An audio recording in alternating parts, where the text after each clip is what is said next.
everybody, how are you guys today?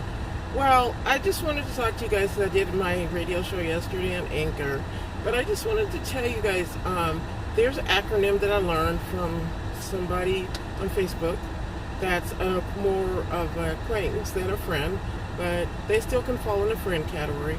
But they said this acronym, all that cops are ACAD, which means all cops are BAS, and you know the rest of the words. Well, I know there's people out there who are protesting, who are of all colors. I know a lot of Caucasian people are trying to get involved and do things, and there's always been Caucasian minorities of every kind, Asians who've been involved and want what's right for their race and themselves.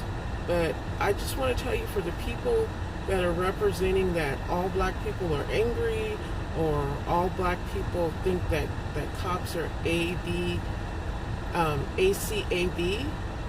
you're wrong. Don't speak for me, because that's not how I feel. I think there's a wrong and different in all professions that people do. There's wrong in doctors, there's wrong in nurses, but those percents don't make up the whole thing. And because some people think that police officers or organizations that help maintain order, that they're all bad, and we all take a job. And all of us you don't know what other cops are doing in there, so don't assume that all cops agree with what's going on. They took a job to help maintain order. Yes, some do get out of control, but that doesn't mean that all of them are out of control. There's nurses who have been messengers of death. Is that to represent all nurses? No. Do we want to say that all white men are pedophiles? No, because that's not true. Do we want to say that if you're a male between ages of 25 and 30, then you're lazy and don't want to get a job? Is that true? No. Is it to say that all women who wear clothes that are a little more revealing are hoes or prostitutes? No.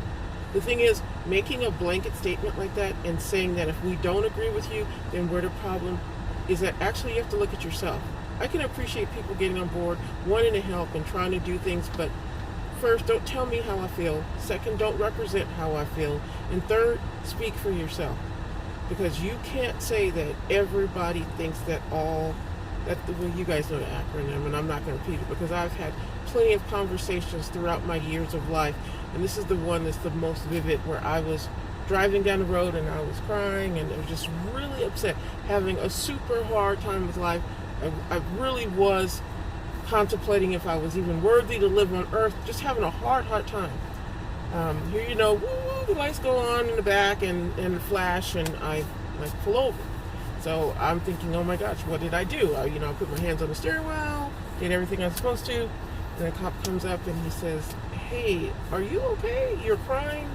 I see you crying. You were driving a little fast. I mean, is there something going on?" And he looked in the car, and he said, is anybody hurting you or trying to harm you? Is anybody saying they're going to harm you if you don't do stuff? Or are you on your way to get something for somebody who's trying to harm you? And I said, no, I'm just having a really hard time with life. It just really hit me, because I think at that time I'd lost a job, which was my fault because of my attitude. I was angry and just about life. And so, he said, hold on. He went back, got out, went back to his car, said something, and then came back there and sat with me. He literally sat with me and talked with me for a few minutes and just listen. That's all I really needed somebody to do. He didn't say anything.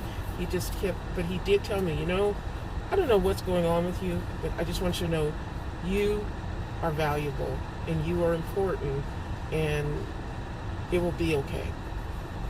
Did that help me? Yes, it did, because he was doing more for me than anybody else was at that time in my life, and let's say they were not doing, and he listened to me, and that's what I needed.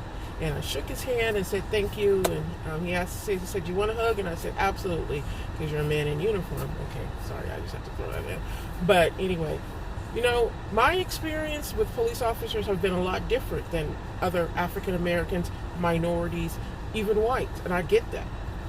But it's not because I'm unique, I'm special by God, but because I just see things as, this is not a white officer listening to me.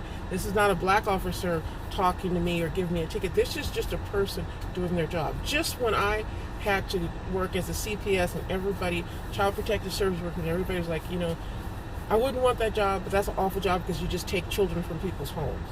No, let me tell you something. We don't want your kids, okay? Because they're baby's kids, okay? And we really, really want your kids back home. Despite everybody like, oh, CPS and comes and takes our kids. And no, we don't want that. There are some bad CPS workers, mind you, who have power trips, who are thinking that they are there to be the judge, the jury. But that's not how I saw it. I saw it that here's me, here's you, and at any time our tables could switch, and here's me and you could be helping me. And a lot of my clients, not just somebody, a lot of my clients used to always ask me, even when I wasn't working child protective service, that was one of my main jobs, always doing some kind of rehab or psych work with people. They ask me, why come you're not judging me? Because my job is not to judge you. My job is to love you how God loves you and how he gives me love, and I want you to receive that.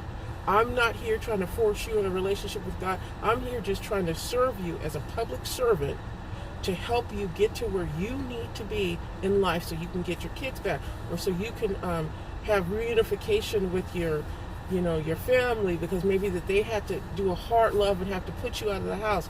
I'm here to show you and help you build your skills so that you can be a functioning part of society. My job is not to judge, because if I'm judging you, I'm judging others. Now, don't get me wrong. There's times in the Bible where it says, you confront your brother or sister in love, like the process is you come to them. And this doesn't have to be for a person that, a lot of times it's for those other people who are on our same level, like say for Christian confronting Christian, or Catholic confronting Catholic, or whatever. But the thing is, you are coming to them in love and saying, I see that this is going on. What can I do to help you? Because according to this, we shouldn't be doing that. And if they say blow off, okay, you blow off, fine. If they say, okay, you know what, can you pray for me? I'm just having struggles with this and this. And most of the time, people appreciate that. Then there's those people who go to the next level where they're like, I'm just not going to do this, blah, blah, blah. And here's the thing. Here's a person here and here teaching Bible study and telling everybody that they're supposed to be not having sex, but personally they are having sex with more than one person, and you try to talk to them about it. And that's just an example. But then because they're not listening here, you go up to the next level, which is the leaders, and you try to bring that person with the leaders and have a conversation. If that helps, then okay. But if the person is still, then it's up to the leaders, no longer me. It's up to the leaders of the church to decide what they're going to do. And what they can do is pull that person from the duties that they have until they decide that they want to rectify with what they're teaching and what they're saying, because they're not coming together. Your actions are not congruent with your words. And I think that's the big thing that I'm saying. Whether you're a person who believes in a higher power, it's the same thing. Your actions have to speak louder than words. And I have people who have been non-religious or not Christian and said, well, these are my morals and values, and I'm telling everybody not to do this, but I'm over here going to the bar drinking every night and getting drunk, and people have to come and pick me up. Well, then your actions aren't congruent with your words. So what the point of this whole thing was, that I don't believe that we should always think all cops are words that people were saying. I don't think we should believe. I think we have to go by actions. And there's not all these cops agreeing to it, because what I've seen, what the media is showing, is not what truly is happening. And these men are not drones, they're not robots, and they're not just some Nazis, because they're not just trying to do that. So I can't speak for the whole police force. I can speak for what I know, but I don't want people speaking on for my behalf saying, well, I think all cops are bad, and and I agree with you, and let's go out and shoot them. And just like we have a poor officer in Las Vegas, he was just doing his job and he got shot in the head. Is that right? And people are saying that's okay. That's not okay. He was doing his job. So it's okay for somebody to hate the cops and shoot him in the head. That'd be okay. But it's not okay for cops to be able to. Then we ask, why do we have this reinforcement thing going on? You know what? We're here to live a life. We are humanity, and we need to all live together and live a life that is good. And I like this song. It's David Crowder, I'm Leaning on You. It's not my song. I'm going to play it in the background a little bit. And just remember, you're more than enough, you're worthy, and you need to be you. Be you.